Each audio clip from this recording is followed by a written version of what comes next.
आप देख रहे हैं न्यूज इंसाइडर के साथ प्रोग्राम स्पेशल रिपोर्ट, जिसमें दिन भर की अहम खबरें पहुंचाएंगे आप तक। वज़ीर आला उमर अब्दुल्ला के पीएसए को हटाने वाले बयान पर एआईएमआईएम के सरबराह का तनकीदी बयान। बोले सब कुछ लुटाकर अब होश में आए तो क्या किया। ऑल इंडिया मजलिस इत्तेहादुल मुस्लिमीन के सरबराह असदुद्दीन ओवैसी की जानिब से जम्मू कश्मीर के मशहूर कानून पीएसए यानी पब्लिक सेफ्टी एक्ट 1978 पर सख्त तनकीद की गई। ओवैसी का ये कहना है कि इस कानून का हर मुंतखब और गैर मुंतखब हुकूमत ने गलत इस्तेमाल किया है, जिससे कि इंसानी हकूक की खिलाफ वर्जियां और बेहद तकलीफ हुई है। ओवैसी की जानिब से सोशल मीडिया प्लेटफॉर्म एक्स पर एक शेर लिखते हुए कहा गया कि सब कुछ लुटा के होश में आए तो क्या किया, दिन में अगर चिराग जलाए तो क्या किया। उनका ये कहना था कि आज जो लोग पीएसए के खिलाफ बोल रहे हैं, उन्होंने भी अपने दौर में इस कानून को खत्म करने के लिए कोई भी अमली कदम नहीं उठाया। ओवैसी की जानिब से साफ कहा गया कि उमर अब्दुल्ला, जो कि खुद कश्मीर के वज़ीर आला रह चुके हैं, पहले पीएसए को रद्द करने का इख्तियार रखते थे, लेकिन उन्होंने ऐसा कुछ भी नहीं किया। उन्होंने याद दिलाया कि पीएसए 1978 में शेख अब्दुल्ला ने स्मगलिंग के खिलाफ बनाया था, लेकिन बाद में इस कानून का इस्तेमाल सियासी मुखालफिन और अवाम को दबाने के लिए किया गया। ओवैसी के मुताबिक फारूक अब्दुल्ला, जीएम शाह, मुफ्ती मोहम्मद सैयद, गुलाम नबी आज़ाद, उमर अब्दुल्ला और महबूबा मुफ्ती सभी ही वज़ीर आला रह चुके हैं, लेकिन किसी ने भी इस कानून को खत्म करने की कोशिश नहीं की। एआईएमआईएम के सरबराह की जानिब से कहा गया कि 1978 से अब तक 20,000 से ज्यादा अफराद बिना किसी जुर्म के, बिना किसी क्रिमिनल चार्ज के, फेयर ट्रायल या फिर अपील के गिरफ्तार किए गए। हर दौर की हुकूमत, चाहे वो इलेक्टेड हो या फिर गवर्नर रूल, सब ने ही इस कानून का गलत इस्तेमाल किया, उनकी जानिब से बयान दिया गया। ओवैसी ने इस बात पर भी अफसोस का इजहार किया कि अब जबकि एक अधूरा और कमजोर मुंतखब निजाम वापिस आया है, तब जाके पीएसए को खत्म करने की बात हो रही है। उनका ये कहना था कि कुछ अफराद के डिटेंशन को 7 से 12 साल तक बढ़ाया गया और एक सेपरेटिस्ट को पीएसए के तहत गिरफ्तार किया गया, लेकिन जब जरूरत पड़ी तो उसे कोर्ट से बेल मिल गई। उनकी ये बात उस वक्त सामने आई है जब उमर अब्दुल्ला ने एक प्रेस कॉन्फ्रेंस में ये कहा कि उनकी पार्टी ने अपने मैनिफेस्टो में वादा किया है कि वो पीएसए को खत्म करेगी, लेकिन इसके लिए रियासती हैसियत की बहाली जरूरी है। उमर अब्दुल्ला ने कहा था कि जिस दिन हमें अपना इख्तियार मिलेगा, लॉ, सिक्योरिटी एंड ऑर्डर, उसी दिन हम बिना किसी असेंबली सेशन के ऑर्डिनेंस के जरिए ही पीएसए को खत्म कर देंगे।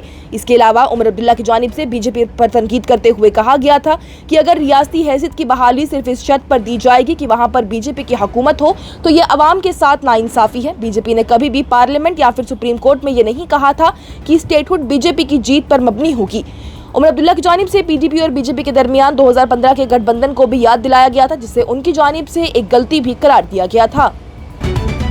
बीजेपी के रहनुमा जाज़ेब सरवाल एक बार फिर उतरे पार्टी के खिलाफ। पार्टी पर कश्मीरी पंडितों को अपने फायदे के लिए इस्तेमाल करने का लगाया इल्जाम। भारतीय जनता पार्टी के नाराज रहनुमा जाज़ेब सरवाल ने अपनी ही पार्टी पर कश्मीरी पंडितों के मसाइल को सियासी फायदे के लिए इस्तेमाल करने का इल्जाम लगाया है। इतवार के दिन जारी करदा एक बयान में सरवाल की जानिब से कहा गया कि बीजेपी की क़ियादत को चाहिए कि वो इस मजीद इंतजार को बगैर कश्मीरी पंडितों के साथ होने वाले नाइंसाफी का हल निकालें। उन्होंने कहा है कि ये वो कम्युनिटी है जो कि सालों से बीजेपी का साथ देती आ रही है, लेकिन आज तक ना इन्हें किसी ने इंसानी तौर पर पहचाना है, ना उनकी कुर्बानियों का कोई भी सिला दिया है।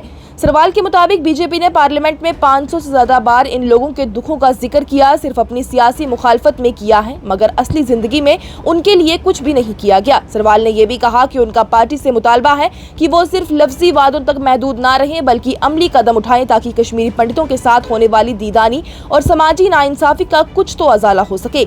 ये भी याद रहे कि सरवाल ने 3 अक्टूबर को पार्टी से इस्तीफा देने की धमकी दी थी। उन्होंने इसकी वजह वज़ीर आला आदित्यनाथ के मुसलमानों के खिलाफ ये बयानात और उत्तर प्रदेश पुलिस का माइनॉरिटी कम्युनिटी के साथ दुश्मनी का रवैया भी बताया था।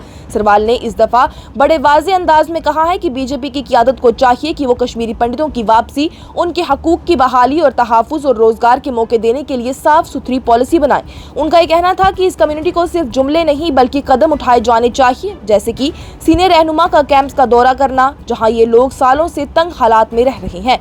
सरवाल ने शिकायत की है कि ना कभी वज़ीर आज़म और ना ही कभी वज़ीर दाखिला ने इन कैंप्स का दौरा किया है, जहाँ ये लोग अधिक घरोंदों, बेहतर सेहत की सहूलियात और समाजी शामिलियत के बगैर ही रहने पर मजबूर हैं। उन्होंने कहा कि ये सिर्फ एक सियासी या फिर माशी मसला नहीं है, बल्कि एक इंसानी सानेहा है, जहाँ लोगों का माजी, मजहबी और सकाफती विरसा सब कुछ ही छिन गया है। सरवाल ने बीजेपी की टॉप लीडरशिप पर भी तनकीद करते हुए कहा कि इतने सालों के बाद भी कोई भी गंभीर गुफ्तगू या फिर रिहायशी मंसूबे इन लोगों के लिए नहीं बनाए गए। हर इंतखाबात में इनका जिक्र तो होता है, लेकिन जब अमल की बारी आती है तो कोई सुनने वाला नहीं होता। उन्होंने इस पर भी अफसोस का इजहार किया। आखिर में सरवाल ने कहा है कि अगर बीजेपी वाकई इंसाफ, मुसावात مساوات اور انسانی ہمدردی کے اصولوں پر عمل کرنا چاہتی ہے تو اسے فوراً ہی کشمیری پنڈتوں کے حقوق اور عزت دار واپسی کے لیے عملی قدم اٹھانا ہوگا۔ ان کا یہ کہنا تھا کہ مجھے امید ہے کہ میری پارٹی اس موقع پر کھڑی اترے گی اور اس مزید انتظار اور تکلیف کا کچھ تو حساب کرے گی۔ ہر وزیر اعلیٰ اور ہر گورنر نے پی ایس اے کا غلط استعمال کیا، کسی نے اسے ختم کرنے کی ہمت نہیں کی۔ پیپلز کانفرنس کے سربراہ سجاد غنی لون کا بیان۔ پیپلز کانفرنس کے سربراہ اور ہندوارہ کے M L A Sajad Ghani Lone کی جانب سے پبلک سیفٹی ایکٹ کو ایک ظالم اور کالا قانون قرار دیا گیا۔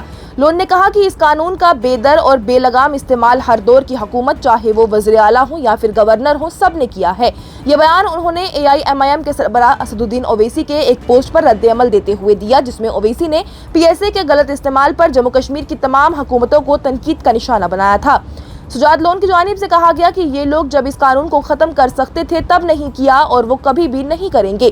ان کا کہنا تھا کہ پی ایس اے ایک ڈریکونین لا ہے جس سے کہ بے رحم طور پر استعمال ہر حکومت نے اپنے وقت میں کیا ہے، چاہے کشمیر کے اپنے ہی وزیر اعلیٰ ہوں یا پھر دلی کی طرف سے لگائے گئے گورنر ہوں۔ لون کی جانب سے اویسی کے بیان کو سراہتے ہوئے کہا گیا ہے کہ پہلی بار کسی نے ملک کے باقی حصوں سے بات کرتے ہوئے اس قانون کو اس کے اصل نام سے پکارا ہے، جو بات کہنی چاہیے تھی وہ کہہ دی۔ اس کے علاوہ لون نے جموں کشمیر کے پولیس ویریفیکیشن سسٹم کو بھی سخت تنقید کا نشانہ بنایا ہے۔ انہوں نے اسے ایک نظام قرار دیا ہے جو کہ انتقامی، انصاف اور مشترکہ سزا پر مبنی ہے۔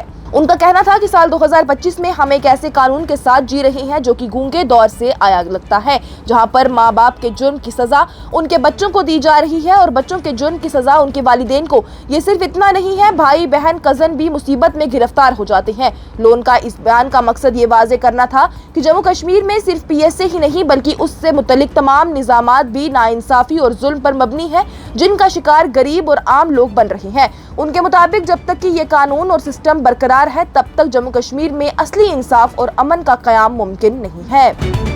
کیا آپ سردیوں میں ٹھنڈ سے پریشان ہیں اور چاہتے ہیں اپنے گھر کو گرم اور آرام دہ بنائیں؟ پیش ہے ایکزووارم under floor heating system, latest technology کے ساتھ آپ کے گھر کے لیے بہترین ہیٹنگ سلیوشن۔ یہ نہ صرف بجلی کم استعمال کرتا ہے بلکہ دیتا ہے آپ کو لائف ٹائم سروس وارنٹی اور 15 ایئر ریپلیسمنٹ گارنٹی۔